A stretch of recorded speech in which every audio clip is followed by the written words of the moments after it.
दोस्तों शिवम क्लासेस धनबाद में आपका स्वागत है। तो आशा करते हैं आप लोग अच्छे होंगे, स्वस्थ होंगे और मस्त होंगे।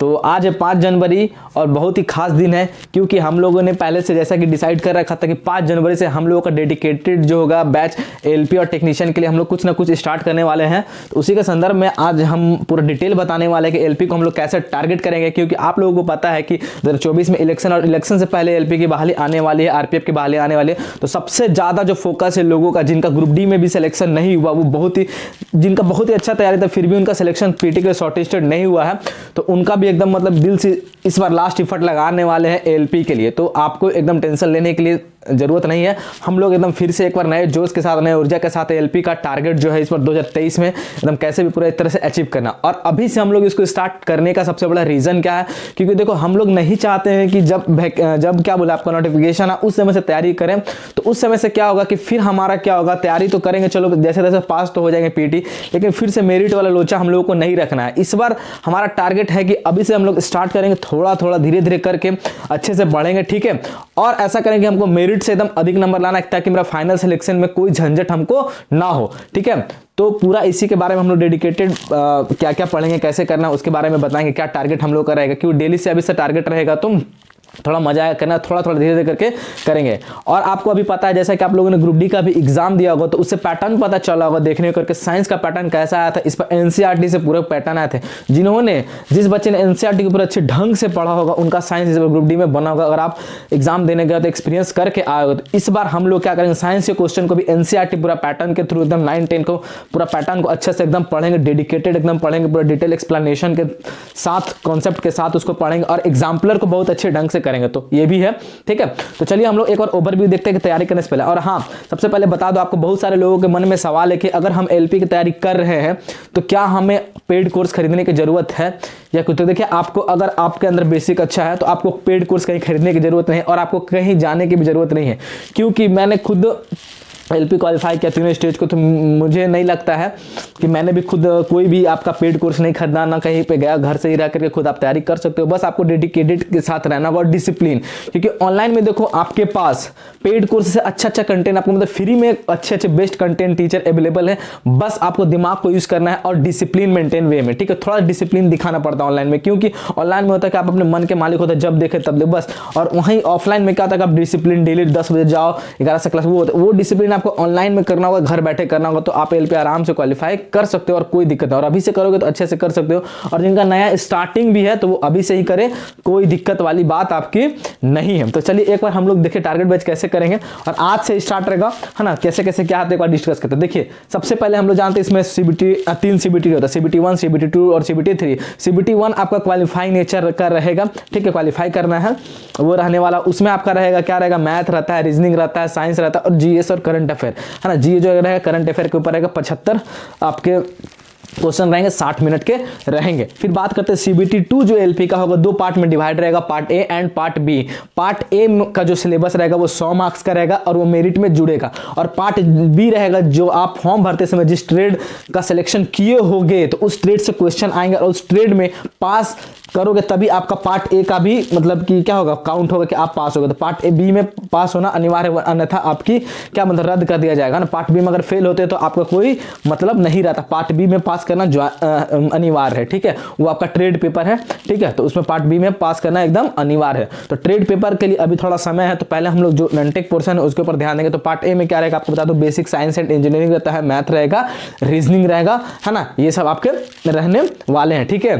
तो अब चले हम लोग एक बार थोड़ा डिटेल कैसे पढ़ना है, अभी से क्या टारगेट को करेंगे। तो देखिए मैथ और रीजनिंग, तो देखिए मैथ और रीजनिंग ऐसा सब्जेक्ट है ना कि आप कुछ में भी पीछे रहो कंपटीशन में, मान लो आपको हिस्ट्री कमजोर है, पॉलिटी कमजोर है तो चल जाएगा, नहीं पढ़ो क्योंकि 1-2 नंबर आते हैं। लेकिन मैथ और रीजनिंग कंपटीशन के क्षेत्र में ऐसा कॉमन टॉपिक है ना जिसमें आपको मार्क्स गेन करने ही करने पड़ेंगे, क्योंकि अगर आप उसमें पीछे रहते तो बहुतों से आप ऐसे ही पीछे हो जाते। तो मैथ और रीजनिंग कॉमन पेपर है, उसको एकदम पकड़ के रखना। अगर आप मैथ रीजनिंग 25 क्वेश्चन आते हैं मान लो एग्जाम में, तो आपको 20 तो एकदम करके ही आने हैं अच्छे तरीके से, है ना, मिनिमम बता रहा हूँ। तो वो एकदम कॉमन पेपर, तो उसको कैसे होगा, तो उसको अभी से प्रैक्टिस करो। तो क्या आता है ना, वो जब मैथ रीजनिंग आपका अच्छा कमांड रहता है ना, तो आप क्या करते हो, एग्जाम में बैठकर मैथ रीजनिंग के ऊपर आराम से बना ले, तो आपको टाइम बचता है दूसरे क्वेश्चन को समय देने पर। अगर आपका मैथ रीजनिंग शुरू से वीक है तो आप उसी क्वेश्चन मैथ में फंस सकते हो और आपको क्या होता है, मतलब कि क्या बोला, आपका टाइम खराब होगा, मैथ नहीं बना। तो इसीलिए हम लोग डिसाइड किया कि मैथ रीजनिंग को डेली बेसिस पे करेंगे अभी से, तो हो जाएगा, ठीक है। तो मैथ और रीजनिंग को हम लोग डेली बेसिस पे करने वाले। तो वीक में क्या होता है, 7 डेज होते हैं, तो 7 डेज 5 दिन हम लोग टारगेट चलाने वाला है। कैसे, तो मैथ रीजनिंग डेली आपको देंगे 25 क्वेश्चंस दिया जाएगा, प्रीवियस ईयर क्वेश्चन, और ये 25 क्वेश्चंस रहेंगे मैथ और रीजनिंग के। कैसे रहेंगे, मिसलेनियस क्वेश्चंस रहेंगे, ज्यादा क्वेश्चन मैं नहीं ले रहा क्योंकि अभी स्टार्टिंग टारगेट थोड़ा थोड़ा ही करके हम लोग पढ़ेंगे, ठीक है। क्योंकि बहुत सारे लोग जॉब भी करते होंगे, बहुत सारे लोगों का काम भी घर में होगा, बहुत सारे लोग पार्ट टाइम भी करते होंगे, तो समय नहीं मिल पा रहा होगा। तो अभी थोड़ा थोड़ा करेंगे, फिर जब वैकेंसी आएगी तो उसमें थोड़ा सा और तेज कर दिया जाएगा। तो मैथ और रीजनिंग का 25 क्वेश्चन प्रीवियस ईयर क्वेश्चन है ना, आपको टेलीग्राम पे इसका PDF दिया जाएगा, ठीक है। 25 क्वेश्चन करना है। इससे पहले भी हम लोगों ने टारगेट बैच चला था, वो बहुत अच्छा रिस्पांस भी मिला था आप लोगों का। तो इसमें आपको रिस्पांस बहुत अच्छा देना और डेली 25 क्वेश्चन आपको दिया जाएगा। ऐसे अगर टारगेट दिया जाता है, आप पढ़ने पे मजबूर रहोगे, हाँ मुझे 25 मैथ रीजनिंग बनाने के लिए आपको टेंशन भी नहीं है ना, वो बना लो डेली 25 मैथ और 25 रीजनिंग का 5 दिन तक आपको देना है ना, सोमवार से शुक्रवार तक, ठीक है। बात करते हैं आप साइंस। तो साइंस में साइंस के 3 सेक्शन है, फिजिक्स, केमिस्ट्री एंड बायोलॉजी। तो फिजिक्स, केमिस्ट्री, बायोलॉजी पढ़ना बहुत ही अनिवार्य है, ठीक है। और इसका कैसे करेंगे, तो इसमें भी हम लोग डेली 30 क्वेश्चन लेकर के आएंगे, सोमवार से लेकर शुक्रवार तक डेली 30 क्वेश्चन आपको टेलीग्राम पे दिया जाएगा। और इसका वीडियो सॉल्यूशन हो सके तो मैं वीडियो के थ्रू करवाने की कोशिश करूंगा, ठीक है, वो भी। अब बात करते हैं 30 क्वेश्चन देंगे, जिसमें से 10 फिजिक्स के रहेंगे, 10 केमिस्ट्री के रहेंगे, 10 बायोलॉजी के। ये वेरिएशन चेंज भी 10, 12, 9 ऐसे करके हो सकता है, 30 क्वेश्चन आपका रहेंगे एकदम डेडिकेटेड। और ये क्वेश्चन का बेस कैसा रहेगा, आधार कैसा रहेगा, एकदम एनसीईआरटी बेस्ड क्वेश्चन और plus previous year plus exemplar का मिक्स क्वेश्चन करके इस तरह मैं खुद आपको दूंगा, ठीक है। तो ये आपका रहेगा और एनसीईआरटी पैटर्न पे पूरा अच्छे से क्वेश्चन। और इसमें क्या करेंगे, जो इस बार जो ग्रुप डी के भी एग्जाम हुए हैं ना, उस क्वेश्चंस को भी ऐड करके हम लोग करेंगे, ताकि आपका आइडिया लगते रहे कि किस तरह का क्वेश्चन लेटेस्ट अभी रेलवे पूछ रहा है। क्योंकि एनसीईआरटी ने बवाल मचा करके रखा है ग्रुप डी में, तो ग्रुप डी के आधार पर भी लेटेस्ट क्वेश्चन इसमें डाला हुआ रहेगा, ठीक है। तो आपको टेंशन लेने की जरूरत नहीं है, ठीक है। बात करते हैं जीके और स्टैटिस्टिक्स। तो जीके जनरल नॉलेज है, जनरल नॉलेज में आपका क्या आता है, हिस्ट्री आता है, पॉलिटी आता है, ज्योग्राफी आता है, इकोनॉमिक्स आता है। तो इसके तो हम लोग क्वेश्चंस करेंगे ही, कैसे करेंगे। और बात करते हैं स्टैटिक जीके। तो स्टैटिक जीके में मतलब कि हिस्ट्री के भी कुछ पार्ट आ जाते हैं, पॉलिटी के भी कुछ पार्ट आते हैं, और ज्योग्राफी के नेशनल पार्क स्टैटिक का भी पार्ट बन जाता है, मंदिर हो गया ये सब। तो उसको कैसे करेंगे, तो हम लोग डेली बेसिस पे या अल्टरनेट डे करके टॉपिक वाइज करने को कोशिश करेंगे। कि जैसा कि आप मान लो कि हिस्ट्री है, तो हिस्ट्री में हम लोग टॉपिक वाइज लेकर के कोशिश करेंगे। जैसा कि बौद्ध धर्म हो गया, तो बौद्ध धर्म के बारे में एक दिन पूरा टॉपिक पढ़ा दे डिटेल में, ठीक है। इसलिए क्योंकि हिस्ट्री अभी से पूरा डिटेल बैठने हमको जरूरत भी नहीं। मेन टॉपिक क्या है, जैन धर्म हो गया, फिर मुगल शासक का जितना क्रम है, क्या क्या इंपॉर्टेंट है, वो सब पढ़ने का हम लोग कोशिश है। कौन कौन सा युद्ध हुआ, फिर भारत में सबसे पहले आने का क्रम, व्यापार करने का आने का, पुर्तगाल कब आए, डच कब आए, डेनिस कब आए, ये क्रम हम लोग याद करेंगे। क्या क्या इंपॉर्टेंट रहा, क्या क्या उन्होंने नीति लागू की, ये सब के बारे में हम लोग एक टॉपिक लेकर के कवर करेंगे।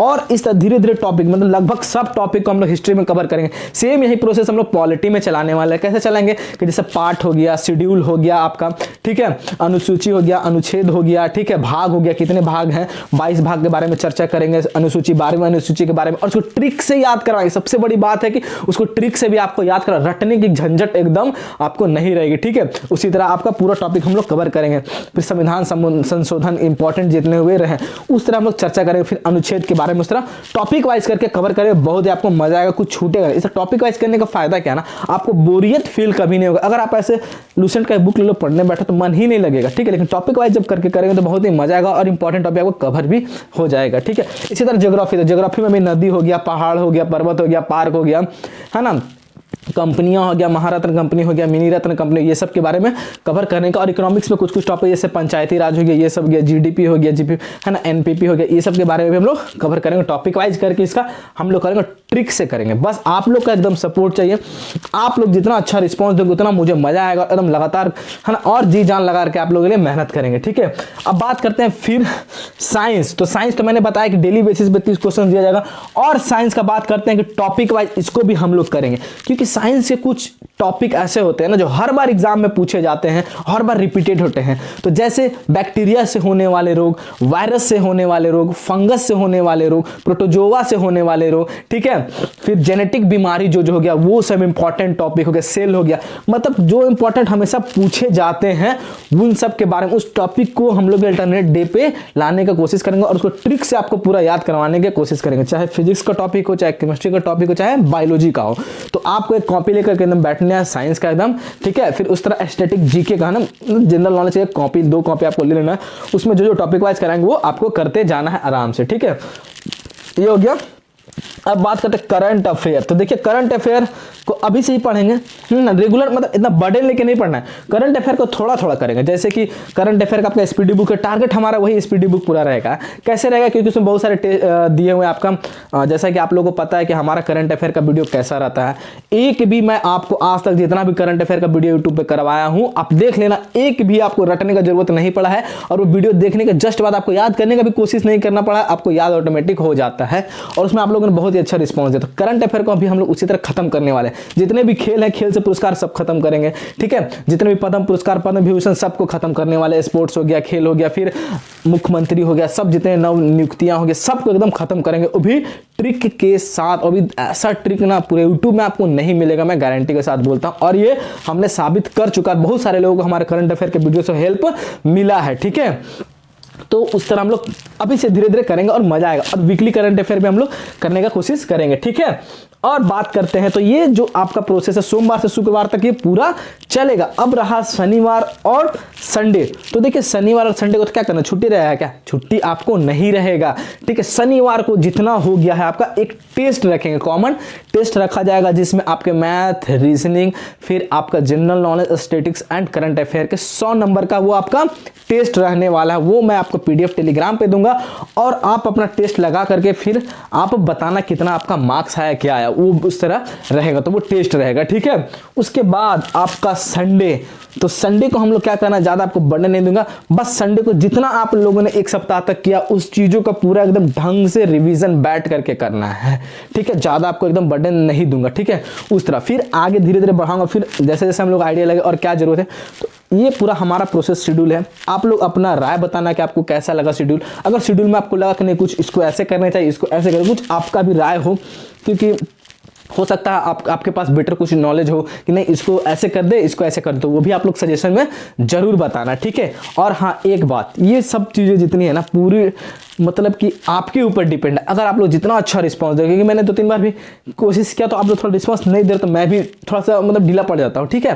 तो आप लोग जितना अच्छा रिस्पांस देंगे मुझे उतना ही मजा आएगा और हम लोग जी जान एकदम लगा देंगे और अच्छे से रेगुलर करने का एकदम हमेशा कोशिश करते हो। बस रिस्पॉन्स आपका एकदम अच्छा रहना चाहिए, क्योंकि ये पूरा डायरेक्टली प्रोपोर्शनल है आपके रिस्पॉन्स के। अगर रिस्पॉन्स आपका अच्छा रहा तो हम लोग और अच्छे, क्योंकि अगर आप ही लोग ये तो कर रहे हैं हम लोग मिलकर, आप ही लोग जब नहीं देखोगे तो फिर हमको क्या पता कि आप लोग देख ही नहीं रहे, तो करने का क्या मतलब रहा।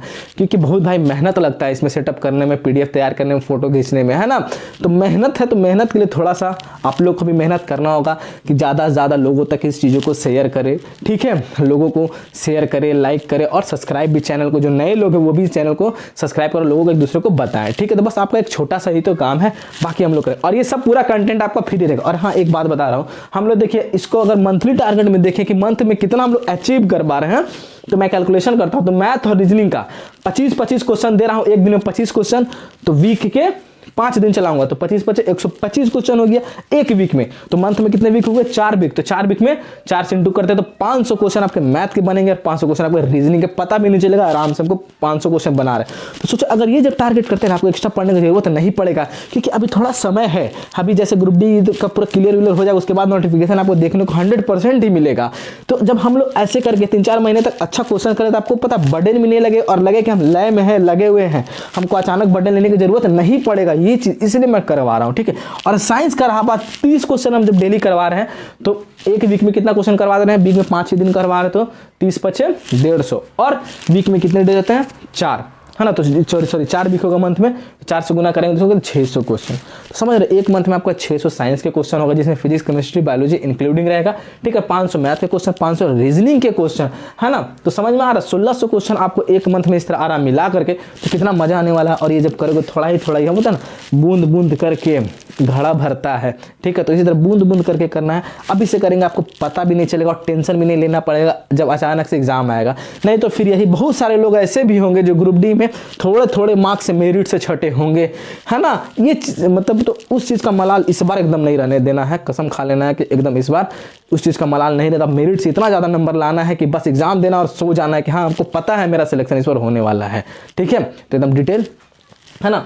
तो चलिए वीडियो को यहीं तक रखते हैं, और इसमें कुछ संशोधन करने की ज़रूरत हो तो आप लोग ज़रूर बताएं, और आप लोग को जो भी राय हो कमेंट में ज़रूर बताएं, ठीक है। तो चलिए वीडियो को यहीं तक रखते हैं, और हाँ चैनल पर जो नए हैं चैनल को जरूर सब्सक्राइब कर लें। तो आज के लिए धन्यवाद।